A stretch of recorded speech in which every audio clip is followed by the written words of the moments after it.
সবাইকে স্বাগত জানাচ্ছি আমাদের আজকের জিআরই কোয়ান্টিটেটিভ দ্বিতীয় ক্লাসে। আজকে মূলত আমরা একটি পূর্ণাঙ্গ জিআরই পরীক্ষায় জিআরই ম্যাথ সেকশনে কি ধরনের প্রশ্ন আসতে পারে তা নিয়ে একটি খুব সাধারণ আলোচনা করব। যারা অতি শীঘ্রই জিআরই প্রস্তুতি নিতে যাচ্ছেন মূলত তাদেরকে লক্ষ্য রেখেই আমাদের আজকের এই ক্লাসে সাজানো হয়েছে। চলুন তাহলে দেখে নেওয়া যাক একটি পূর্ণাঙ্গ জিআরই পরীক্ষায় কয়টি সেকশন থাকবে। এখানে আমরা দেখতে পাচ্ছি মোট 6টি সেকশনের কথা বলা আছে। তার মধ্যে একটি হচ্ছে রাইটিং, দুটি ভার্বাল, দুটি ম্যাথ এবং একটি এক্সপেরিমেন্টাল সেকশন।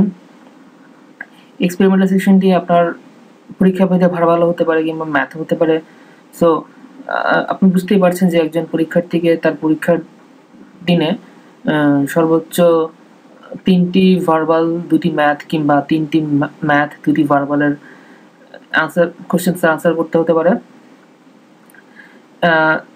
এখানে মূলত আমরা দেখতে পাচ্ছি যে ম্যাথ সেকশনে আপনাকে মোট 20টি করে 40টি প্রশ্নের আনসার করতে হবে, যার মধ্যে প্রথম ধাপে যে সেকশনটি আসবে তাতে আপনার 8টি কোয়ান্টিটেটিভ কম্প্যারিজন, 9টি ডিসক্রিট কোয়ান্টিটেটিভ এবং 3টি ডাটা ইন্টারপ্রিটেশন, এবং দ্বিতীয় ধাপে ম্যাথে 7টি কোয়ান্টিটেটিভ কম্প্যারিজন, 10টি ডিসক্রিট কোয়ান্টিটেটিভ এবং 3টি ডাটা ইন্টারপ্রিটেশনের কোশ্চেন থাকবে। এখন আসা যাক যে আমাদের এই যে ম্যাথ সেকশনটি সেটি আসলে কেন না হয়। বেসিক্যালি যেটা হয় সেটা হচ্ছে যে মূলত আপনার যে বেসিক ম্যাথমেটিক্যাল স্কিল কিংবা আপনার এলিমেন্টারি ম্যাথমেটিক্যাল কনসেপ্ট সম্বন্ধে আপনার আন্ডারস্ট্যান্ডিং কতটুকু ভালো সেটা যাচাই করে আপনি কোয়ান্টিটেটিভলি রিজনিং কত ভালোভাবে করতে পারেন, তাই মূলত এই পরীক্ষার এই সেকশনটিতে যাচাই করা হয়। আর আপনি একটি পূর্ণাঙ্গ জিআরই পরীক্ষায় যে 40টি কোশ্চেনের আনসার করবেন ম্যাথ সেকশন থেকে, তা মূলত এই 4টি কন্টেন্ট থেকে কভার করা হয়। তার মধ্যে একটি হচ্ছে basic arithmetic, basic algebra, basic geometry এবং data interpretation. So basically in general আমরা সবগুলো টপিকস মূলত আমাদের হাই স্কুল এই কভার হয়ে থাকে। কিছু জিনিস যেমন সম্ভাব্যতা, বিন্যাস সমাবেশ, কিছু স্ট্যাটিস্টিক্সের কিছু সাধারণ সমস্যা কিংবা সাধারণ কনসেপ্ট, সেগুলো আমরা উচ্চ মাধ্যমিক পর্যায়ে পেয়ে থাকি। তো আশা করবো যারা মূলত সায়েন্স ব্যাকগ্রাউন্ডে তাদের তো কোনো সমস্যা হওয়ার কথাই না। হয়তো যারা দীর্ঘদিন ধরে ম্যাথের সাথে নেই, বিশেষত যারা বায়োলজি ফিল্ডে আছেন, আমি তাদেরকে বলবো যে আপনারা প্রস্তুতি নেওয়ার শুরুর দিকে এই জিনিসগুলো একটু রিভিউ করে নিলে খুব ভালো হয়। এখানে নতুন কিছু বলার নাই, তবে আপনি চেষ্টা করবেন যে আপনি যখনই কোনো স্পেসিফিক টপিক্সে কোনো সমস্যায় পড়ছেন আপনি অবশ্যই তার বেসিক জিনিসগুলো রিভিউ করে নেবেন, যার ফলে আপনার অনেক সুবিধা হবে। কিছু সাধারণ আলোচনা কোয়ান্টিটেটিভ সেকশনে আমরা এখন করব, যেটা হচ্ছে আপনি কি আসলে আদৌ কি কোয়ান্টিটেটিভ সেকশনে পূর্ণাঙ্গ 170 মার্কস পাওয়া সম্ভব কিনা। আমার কথা হচ্ছে ইয়েস, বাট কেউ যদি বলে যে এটা কি আসলে সহজ, তাহলে আমি তাকে বলবো ইট ডিপেন্ডস। এর কারণটা হচ্ছে অনেকেই যেটা হয় সেটা হচ্ছে পরীক্ষার সময় বিশেষত পরীক্ষার যেটা প্রেশার থাকে সেজন্য তারা নার্ভাস হয়ে যায়। তারা অনেক সময় অনেকে কিছু লেন্দি কোশ্চেন থেকে তারা পাজলড হয়ে যায়। এর ফলে এই প্রবলেমগুলোতে অনেক বেশি সময় নষ্ট হয়, যার ফলে দেখা যায় যে পরবর্তীতে অনেক প্রবলেম 4-5টা প্রবলেমে তারা সময় দিতে পারছেন না। এর ফলে সেগুলিকে র্যান্ডম আনসার করে দিয়ে আসতে হয় এবং যথারীতি সেখানে ভুল হওয়ার সম্ভাবনা অনেক বেশি থাকে, ফলে তারা সিগনিফিকেন্টলি পয়েন্ট লুজ করে। আর এছাড়া যেটা হয় যে আপনারা যখন অনেকে যেটা করে সেটা হচ্ছে প্রস্তুতির প্রায় শেষ পর্যায়ের দিকে তারা ম্যাথ সেকশনটি রিভিউ করা শুরু করে, তখন দেখা যায় যে একটি টাইম এনভায়রনমেন্টে তাদের যে প্র্যাকটিস করা দরকার সেটা তারা করেন না, ফলে অনেক সময় পরীক্ষা হলে তাদের জন্য সময় মিলানো একটু কষ্টকর হয়ে পড়ে। সো আসলে আপনি যদি এই দুর্বলতাগুলি কাটিয়ে উঠতে চান তাহলে আপনার আসলে কী করা উচিত। আমি অবশ্যই বলবো যে আপনি শুরু থেকে এটা টাইম এনভায়রনমেন্টে প্র্যাকটিস করুন, যেখানে আপনার 20টি কোশ্চেন করতে 35 মিনিট সময় দেবে যেটি স্ট্যান্ডার্ড জিআরই পরীক্ষায়। সেখানে আমি আপনাকে বলবো যে আপনি শুরু থেকে 20টি কোশ্চেনের জন্য 40 মিনিট করে সময় নিন। হ্যাঁ, এভাবে প্রথম 1 সপ্তাহ কিংবা 2 সপ্তাহ করুন। তারপর যখন আপনি তাতে অভ্যস্ত হয়ে যাবেন, চেষ্টা করুন আস্তে, আস্তে সময়টা কমিয়ে নিয়ে আসার। অবশ্যই চেষ্টা করবেন যে আপনি যাতে 35 মিনিটের মধ্যে সবগুলো সমস্যার সমাধান করতে পারেন। আপনি খেয়াল রাখবেন যাতে আপনি আপনার যখন ম্যাথ করছেন তখন যাতে আপনার কোনো সিলি কোনো মিস্টেক না হয়। তারপর হচ্ছে অবশ্যই আপনি আপনার উইকনেস উপর কাজ করবেন। যেমন আমার কিছু উইকনেস ছিল ডাটা ইন্টারপ্রিটেশন এবং প্রবাবিলিটি, আমি সেগুলো খুব ভালো করে দেখতাম। সো যার উইকনেস তার নিজের কাছে আপনি খুব ভালো করে জানেন যে আপনার কোন সেকশনে কিছুটা সমস্যা আছে। আপনি সেটার উপর স্পেসিফিক্যালি ফোকাস করবেন। আর যেহেতু জিআরই পরীক্ষা আপনাকে অবশ্যই পেন্সিল এবং কিছু স্কেচ পেপার দেওয়া হবে। সো আপনি যখনই কোনো ম্যাথস করবেন, সো আপনি চেষ্টা করবেন যে ওইভাবে চেষ্টা করার যে আপনার কাছে অবশ্যই পেন্সিল এবং স্কেচ পেপার থাকবে। আপনি ওই আলাদা স্কেচ পেপারে অঙ্কগুলো করে যাতে আপনার যে বুকের রেফারেন্স থেকে অঙ্কগুলো করছেন সেখানে আনসার ট্রান্সফার করার। সো এতে বেসিক্যালি যেটা হবে সেটা হচ্ছে আপনি স্ক্র্যাচ পেপারগুলো ইউজ করা শিখবেন। এটা অনেক ইম্পর্টেন্ট একটা জিনিস। সো এরপরে আমরা দেখছি যে জিআরই পরীক্ষায় কোশ্চেন ফরম্যাটগুলো কী ধরনের। প্রথমে যে ফরম্যাটের কোশ্চেন থাকবে সেটা হচ্ছে কোয়ান্টিটিভ কম্প্যারিজন কোশ্চেন। মূলত যেটা হবে সেটা হচ্ছে কোয়ান্টিটি এ এবং কোয়ান্টিটি বি এই দুটো দেওয়া থাকবে, যেখানে আপনাকে এখান থেকে দুটোর ভ্যালু কম্পেয়ার করে আপনাকে বলতে হবে where quantity A is greater or quantity B is greater। যদি দুটো সমান হয় সেক্ষেত্রে আপনাকে বলতে হবে these two quantities are equal। যদি কোনো কারণে প্রশ্ন থেকে না বোঝা যায় কিংবা ইনফার না করা যায় যে এই যদি কোয়ান্টিটি পড়ানো ছাড়া তা কিছুই বলা যাচ্ছে না, সেক্ষেত্রে আপনি অবশ্যই আনসার হবে it is impossible to determine which quantity is greater। এখানে একটা স্যাম্পল প্রবলেম দেখানো হয়েছে যেখানে দুটি কোয়ান্টিটি 1/16 প্লাস 1/7 প্লাস 1/4 আর কোয়ান্টিটি বি তে আছে 1/4 প্লাস 1/16 প্লাস 1/6।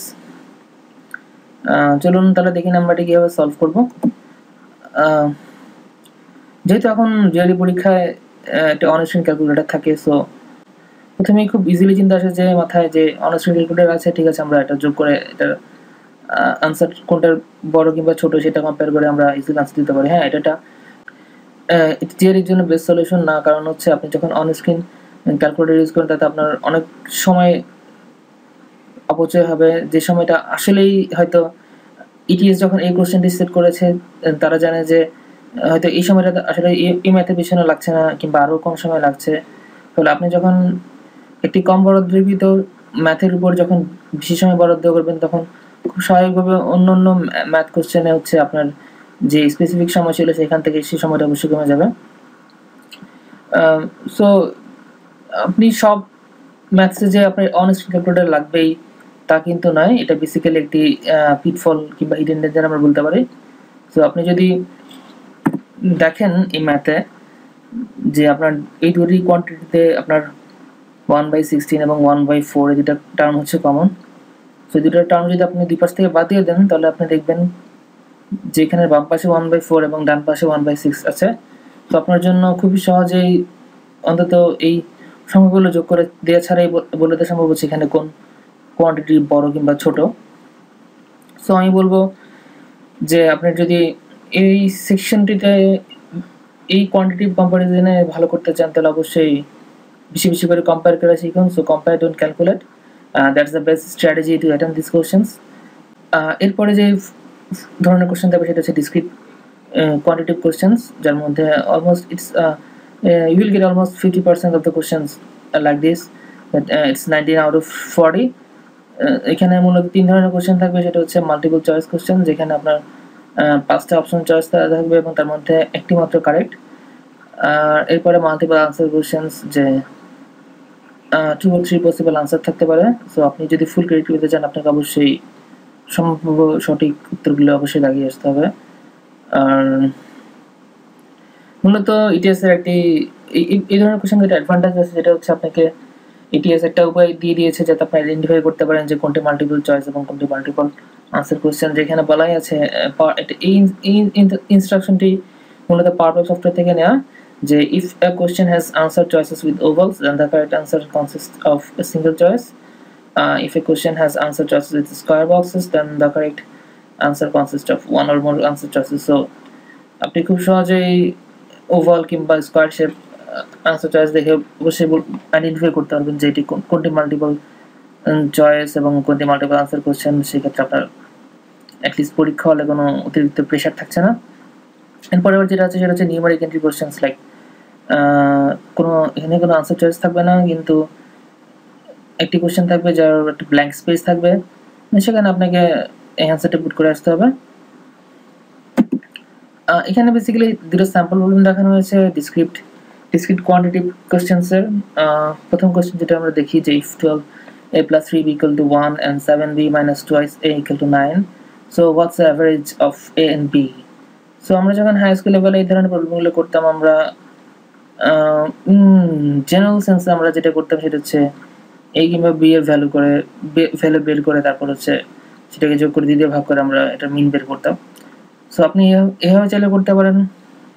আর যদি চান এই দুটো রাশিকে যদি যোগ করুন তাহলে আপনি দেখবেন যে আপনার a plus b equal to something একটা ভ্যালু আছে, যেখানে আপনি খুব সহজে a plus b equal to a plus b কে 2 দ্বারা ভাগ করে আপনি তার অ্যারিথমেটিক মিন পেয়ে যাচ্ছেন। So you will lose at least 5 or 10 seconds in this way. So যেটাতে আপনার একটা জিনিস মনে রাখতে হবে, আপনি যদি কোনো একটি স্পেসিফিক ম্যাথে যদি অন্তত 5 সেকেন্ডও সময় সেভ করতে পারেন, সেই 5 সেকেন্ড মনে রাখবেন অবশ্যই আপনার অন্য ম্যাথের জন্য বরাদ্দ থাকবে, যেটা খুবই হেল্পফুল। হয়তো ইনিশিয়াল সেন্সে হয়তো আপনার কাছে মনে হচ্ছে 5 second it doesn't make a lot of sense, but in the real exam you will find it is more useful. এরপরে যে পরবর্তী প্রবলেমটা আমরা দেখছি সেখানে বলা আছে if x and y are integers such that x cube equal to y square, which of the following couldn't the value of the y indicate all such values? So এটা বুঝতেই পারছেন যে এটা একটি multiple answer choice type questions. So আমরা basically এই ধরনের কোশ্চেনগুলো এই ধরনের কোশ্চেন x কিংবা y এর যদি কোনো ইকুয়েশন দেওয়া থাকে, সেক্ষেত্রে আমরা যেটা করব সেটা হচ্ছে সম্ভাব্য সকল ভ্যালুগুলো এই রাশিতে পুট করে সেই ভ্যালুগুলো যাচাই করে দেখবো হচ্ছে আমরা আমাদের কোনটি আনসার। যেমন আমি যদি -1 এখানে input t say y square equal to 1, then x cube equal to 1, so it's a possible value of y, so it could be the value of y. So the same scenario is for 1 and 8. Now so if you count 12, then you might say that y square equal to 12 square, so it's 144. So 12 falls in the range between 125 and 216, so x cube equal to 144, সেই ভ্যালুটা x এর ভ্যালুটা আসলে যায় না x এর সাথে। So আমরা খুব ইজিলি বলতে পারি যে হচ্ছে 12 is not an answer, so it could be the value of y. এখানে আমি একটা চার্ট দেখিয়েছি যেখানে হচ্ছে 2 স্কয়ার থেকে 9 স্কয়ার এবং 2 কিউব থেকে 9 কিউব এই ধরনের যে ভ্যালুগুলো হতে পারে, সেটা আপনি চাইলে এই ভ্যালুগুলো মনে রাখতে পারেন, আর চাইলে শুধুমাত্র এই ধরনের স্কয়ার কিংবা কিউবের যে আনসারগুলোর সাথে লাস্ট ডিজিট কত হয় সেটা আপনি মনে রাখতে পারলে আপনার অবশ্যই সুবিধা। কেন সুবিধাজনক সেটা আমি দেখাবো পরবর্তী স্লাইডে। চলুন তাহলে দেখে নিই। যেখানে একটা কোশ্চেন দেওয়া আছে সেটা হচ্ছে what's the value of 23 cube. যেহেতু আপনার কাছে এখন অন স্ক্রিন ক্যালকুলেটর আছে, আপনি অবশ্যই চিন্তা করবেন যে ঠিক আছে অন স্ক্রিন ক্যালকুলেটর দিয়ে এই প্রশ্নটি সলভ করা যায়। হ্যাঁ, খুব ভালো কথা, কিন্তু আপনি কি আদৌ কি অন স্ক্রিন ক্যালকুলেটর ইউজ করবেন? The answer is no, because if you look, আপনি যদি প্রিভিয়াস স্লাইডে আমরা যদি চলে যাই তাহলে আমরা দেখতে পাচ্ছি যে 3 কিউব এর ভ্যালু হচ্ছে 27 এবং এই 3 কিউবের 27 এর লাস্ট ডিজিট হচ্ছে 27। সো আমি যদি এখন 13 কিউবের অ্যান্সার বের করি তাহলে আপনি দেখবেন 13 কিউবের অ্যান্সার হচ্ছে 2197, যার লাস্ট ডিজিট হচ্ছে 7। ঠিক একইভাবে 23 কিউবের ভ্যালু যদি আমরা বের করি তাহলে দেখতে পাবো 12167, যার লাস্ট ডিজিট হচ্ছে 7। 33 কিউবের ভ্যালু যদি আমরা নিই তাহলে আমরা দেখতে পাবো তার আনসার হচ্ছে 35937, যার লাস্ট ডিজিট হচ্ছে 7। সো আপনি কেবলমাত্র কোনো রকম ক্যালকুলেশন ছাড়াই এই লাস্ট ডিজিট থেকে বলে দিতে পারবেন যে 23 কিউবের আনসার 23 কিউবের আনসার হচ্ছে 12167 and that makes that's a very useful method like আপনার এখানে খুবই দ্রুততার সাথে আপনি জাস্ট শুধুমাত্র লাস্ট ডিজিটটা মনে রেখে এই আনসারটা দিয়ে আসতে পারছেন। এর ফলে আপনার বর্ডারকৃত সময়টা খুব ভালোভাবে সেভ হচ্ছে, যেটা হচ্ছে আপনি অন্য যে কোনো প্রবলেমে কাজে লাগাতে পারবেন। সো আমি চেষ্টা করবো যে এই ধরনের কিছু টিপস এবং ট্রিক্স সেগুলো হচ্ছে কম্পাইল করে আপনাদেরকে দেওয়ার জন্য, যাতে আপনারা সেগুলো ব্যবহার করতে পারেন বিভিন্ন সময়। এটা একটি নিউ ডিসক্রিট কোয়ান্টিটেটিভ সেকশনের কোশ্চেন, যেখানে হচ্ছে আমি আগে বলেছিলাম যে একটা কোশ্চেন থাকবে, ভিতরে ব্ল্যাঙ্ক স্পেস থাকবে, সেখানে আপনার আনসার দিতে হবে। আপনার যদি কোনো কমপ্লেক্স ক্যালকুলেশন থাকে লাইক সেখানে আপনি অন স্ক্রিন ক্যালকুলেটরে সাহায্য নিতে পারেন, যেখান থেকে আপনি খুব সহজেই আনসার ট্রান্সফার করতে পারেন ব্ল্যাঙ্ক সেকশনে। আপনি অবশ্যই খেয়াল রাখবেন আপনি যখন আনসারে টাইপ করবেন সেই আনসারটা যাতে ভুল না হয়। বিশেষত ডেসিমাল প্লেস নিয়ে ভুলের সম্ভাবনা বেশি থাকে, যে অনেক সময় কারো 25.6 এর জায়গায় 2.56 কিংবা 256 হয়ে যায়। সো এক্ষেত্রে অবশ্যই আপনি খেয়াল রাখবেন। আর এই ধরনের কোশ্চেনগুলো সাধারণত একটু দীর্ঘ আকারের থাকে। তো আপনি কোশ্চেনটা অবশ্যই চেষ্টা করবেন মনোযোগ দিয়ে পড়ে, যাতে আপনি কোশ্চেনটি মিসরিড না করেন। মূলত আপনি যদি ওভারঅল যে ম্যাথ সেকশনে ভালো করতে চান, অবশ্যই আপনাকে মেক শিওর করতে হবে যে আপনি কখনোই কোনো কোশ্চেন মিসরিড করবেন না। যদি কোনো কোশ্চেন পড়ে মনে হচ্ছে আপনি বুঝতে পারছেন না, আমি ফার্স্ট বলবো যে আপনি দ্বিতীয়বার চেষ্টা করুন। যদি তাতে না পারেন so skip the questions at that time. আপনি যখন এর পরবর্তী কোশ্চেনগুলো সলভ করে আসবেন, হয়তো আপনি পরে এই কোশ্চেনটি সলভ করার জন্য অনেক সময় পাবেন। আপনি ঠান্ডা মাথায় চিন্তা করতে পারবেন, যেটা হচ্ছে বড় কথা। আর হচ্ছে use the process of elimination technique, like যে সকল সম্ভাব্য ভুল উত্তরগুলো আছে সেগুলো হচ্ছে আগে থেকে আইডেন্টিফাই করার জন্য। সো এটা একটা খুব সহজ এবং খুব সুবিধাজনক একটি প্রক্রিয়া। আমরা এই প্রসেস অফ এলিমিনেশন টেকনিক সম্বন্ধে স্টেপ বাই স্টেপ বিভিন্ন পরবর্তী ক্লাসগুলোতে বিভিন্ন স্যাম্পল প্রবলেম আলোচনা যখন করবো, তখন আমরা দেখাবো যে কীভাবে প্রসেস অফ এলিমিনেশন এই টেকনিকটি অবলম্বন করতে হয়। আর যেটা হচ্ছে আপনি অবশ্যই চেষ্টা করবেন যে আপনার ক্যালকুলেশন যাতে কারেক্ট হয়। মাঝে মাঝে ইটিএস কিছু আনসার পুট করে এমনভাবে যে আপনি যদি কোনো ম্যাথের ক্যালকুলেশন ভুল করেন, ওই ভুল ক্যালকুলেশনের জন্য যে আনসারটা হবে সেই আনসারটা তার অপশন চয়েসে দিয়ে থাকে, ফলে আপনি কখনোই বুঝতে পারেন না যে আপনি ভুল করছেন। So be careful about your calculations, like and don't misinterpret the questions. অনেক সময় যদি মিসইন্টারপ্রিটও করেন, সেই মিসইন্টারপ্রিটেশনের জন্য যে ভুল আনসারটা হবে সেই আনসারটাও দেওয়া থাকে আনসার চয়েসে। সো মাল্টিপল আনসার চয়েস অবশ্যই আপনাকে ফুল ক্রেডিট পাওয়ার জন্য অবশ্যই সবগুলো কারেক্ট আনসার সিলেক্ট করতে হবে। So be careful about those multiple answer choices. Now it's time for the data interpretation questions. So you will get only 6 questions from DI staff. These are actually based on those fundamental graphs like line graph, bar graph, pie chart.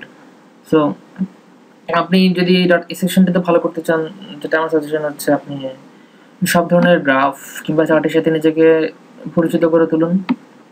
আপনি যে কোনো বই, যে কোনো reference, বিভিন্ন forum, তারপর অনলাইনে যত ফ্রি স্টাফ পাওয়া যায় সেগুলো আপনি এখান থেকে রিভিউ করতে পারেন। আপনি যত ডাটা ইন্টারপ্রিটেশনের কোশ্চেন বেশি প্র্যাকটিস করবেন, তাতে আপনার জন্য ভালো। কারণ বেসিক্যালি এই ধরনের কোশ্চেনগুলো আমরা আসলে হাই স্কুল কিংবা ইন্টারমিডিয়েট লেভেলে খুব একটা বেশি হয়তো করা হয়নি আমাদের।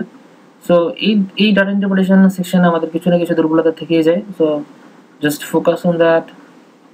আর আপনি যখন এই ধরনের কোশ্চেন সলভ করবেন, সো আপনি অবশ্যই প্রশ্নটা পড়ার আগে গ্রাফিকই দেওয়া আছে, আই রিপিট দ্যাট, আপনার স্পেসিফিক্যালি যে গ্রাফে কী ধরনের ইনফরমেশন দেওয়া আছে সেটা সম্বন্ধে খুব একটা ভালো আইডিয়া নিয়ে তারপর হচ্ছে আপনি কোশ্চেনটা পড়বেন এবং তারপর সলভ করবেন।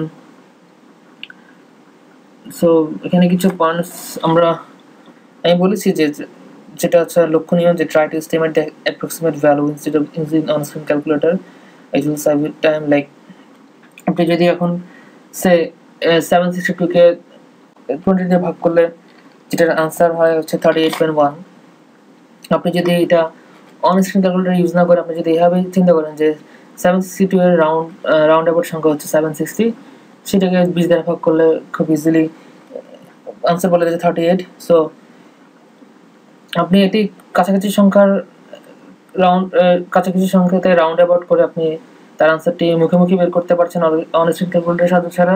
সো পরীক্ষায় যদি আপনার এই ধরনের কিছু অ্যাপ্রক্সিমেশন ভ্যালু আপনি বের করতে পারেন, সো এটা আপনার জন্য অবশ্যই ভালো। আর মনে রাখবেন যে গ্রাফে যে ইনফরমেশন দেওয়া থাকবে কেবলমাত্র সেগুলি আপনার কোশ্চেন সলভের জন্য দরকার হবে। যদি এখানে কিছু স্যাম্পল দেওয়া আছে, এটা ডাটা ইন্টারপ্রিটেশনের কোশ্চেন যেটা ম্যাথ রিভিউ থেকে ইটিএস থেকে নেওয়া। এটা একটা গ্রাফ, লাইন গ্রাফ, যেটা হচ্ছে নোভা জিআরই ম্যাথ বাইবেল থেকে নেওয়া। আমরা পরবর্তী ক্লাসে এই জিনিসগুলো নিয়ে স্পেসিফিক্যালি আলোচনা করব। সো আপনি ওভারঅল কিভাবে ম্যাথ সেকশনের প্রিপারেশন নেবেন সেটা হচ্ছে just try to point out your weakness and focus on it. অনেকে যেটা করেন যে আপনাকে যেতে বলবে যারা বিশেষত আগে পরীক্ষা দিয়ে দিয়েছেন তারা বলবেন হয়তো আরে ম্যাথ তো এক সপ্তাহ করলেও চলে, কিংবা কেউ বলবে 1 মাস করলেও চলে। So it doesn't make sense that কেউ 1 সপ্তাহ করেছে সেটা আপনার জন্য 1 সপ্তাহ লাগবে, কিংবা কেউ 1 মাস করেছে আপনার 1 মাস লাগবে। হয়তো এমন হতে পারে যে আপনার ম্যাথে খুব বেশি সময় দেওয়া লাগছে ইংরেজির তুলনায়। সো আপনি জানেন, আপনি খুব ভালো করে জানেন আপনার কতটুকু সময় দেওয়া প্রয়োজন। সো আমি সবাইকে সাজেস্ট করবো যে আপনি প্রথম দিকেই ম্যাথের উপর ফোকাস করেন অ্যাটলিস্ট 1 ঘন্টা করে। আপনি যত বেশি প্রবলেম সলভ করতে পারেন তত আপনার জন্য ভালো। আপনার আইডেন্টিফাই করতে পারবেন যে আপনার উইকনেস কোথায়, আপনি কি ক্যালকুলেশনে কোনো ভুল করছেন, কিংবা আপনার প্রশ্ন বুঝতে সমস্যা হচ্ছে কিনা। সো এটা টোটালি আপনার চর্চার উপর। আপনি যত বেশি চর্চা করবেন হচ্ছে আপনার ম্যাথে ভুল করার সম্ভাবনা কমে যাবে। কিছু জিনিস আবারও ভার্বালি বলবো, সেটা হচ্ছে সবসময় খেয়াল রাখবেন আপনি কোনো ম্যাথ ভুল করছেন না। যেটা হয় খুব বড় কোনো প্রবলেম থাকলে, যেটা সেখানে অনেক সময় দেখা যায় যে যারা পরীক্ষার্থী তারা একটি ওয়ার্ড পড়ার সময় মিস করে, যার ফলে পুরো ম্যাথের যে মিনিং সেটাই তারা মিস ইন্টারপ্রেট করে এবং পুরো ম্যাথটাই অনেক সময় ভুলভাবে করে দিয়েছে। অনেকে যেটা করে সেটা হচ্ছে ক্যালকুলেশনের মিস্টেক করে, যার ফলে ম্যাথের আনসার ভুল থাকে। তারপর হচ্ছে অনেক সময় আপনি 5 চয়েস থেকে যখন একটা আনসার সিলেক্ট করেন, দেখা যায় খুব তাড়াহুড়ো করার সময় আপনি হয়তো বি এর জায়গায় সি, কিংবা সি এর জায়গায় ডি দাগে দিয়ে আসছেন। আর যেহেতু জিআরই ম্যাথে বিভিন্ন ডিফিকাল্টি লেভেলের কোশ্চেন মিক্স আপ থাকে, তো অনেক সময় যেটা হয় সেটা হচ্ছে গিয়ে হয়তো কেউ একজন একটা কঠিন কোশ্চেন পেলো, তারপরে একটা তুলনামূলক সহজ একটা কোশ্চেন পেলো।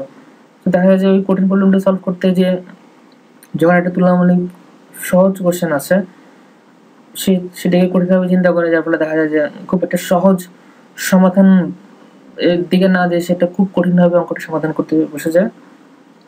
এখানে সে প্রচুর সময় তার নষ্ট হয়ে যায়, যেটা আপনি চেষ্টা করবেন যাতে আপনার না হয়। সো আপনার যদি কোনো পরীক্ষায় যদি এমন মনে হয় যে প্রবলেমটি ফার্স্ট সেন্সে যথেষ্ট হার্ড মনে হচ্ছে, আপনি হয়তো পড়লে বুঝতেই পারবেন না, সো আমি বলবো যে আপনি স্কিপ করে যান। এখানে সময় নষ্ট করার কোনো মানে নেই, কারণ আপনি সেই কোশ্চেনে আবার ব্যাক করতে পারবেন। সো এতটুকুই আজকে আমাদের আলোচনার বিষয় ছিল। যদি কোনো স্পেসিফিক বই ফলো করতে চান তাহলে আমি বলবো যে আপনি যে কোনো বই ফলো করতে পারেন। তবে পার্সোনালি আমি ব্যারন্স এবং জিআরই ম্যাথ বাইবেল এই দুটা ফলো করতাম। এই দুটো বই আপনি চেষ্টা করবেন যে খুব ভালোভাবে করার। অনেক সময় যেটা হয় সেটা হচ্ছে আমরা বইয়ের শুরুতে কিছু টিপস অ্যান্ড ট্রিক্স থাকে যেগুলো আমরা অনেক সময় স্কিপ করে যাই। আমি সবাইকে বলবো যে আপনি কন্টেন্টগুলো রিভিউ করার সময় বইয়ের শুরুতে যে টিপস অ্যান্ড ট্রিক্স দেওয়া থাকে সেগুলো অবশ্যই খুব ভালোভাবে রিভিউ করবেন। আজকের মতো আমাদের ক্লাস এখানেই শেষ। আপনার যদি কোনো ফিডব্যাক থেকে থাকে তাহলে আমাকে জানাতে পারেন। সবাইকে ধন্যবাদ।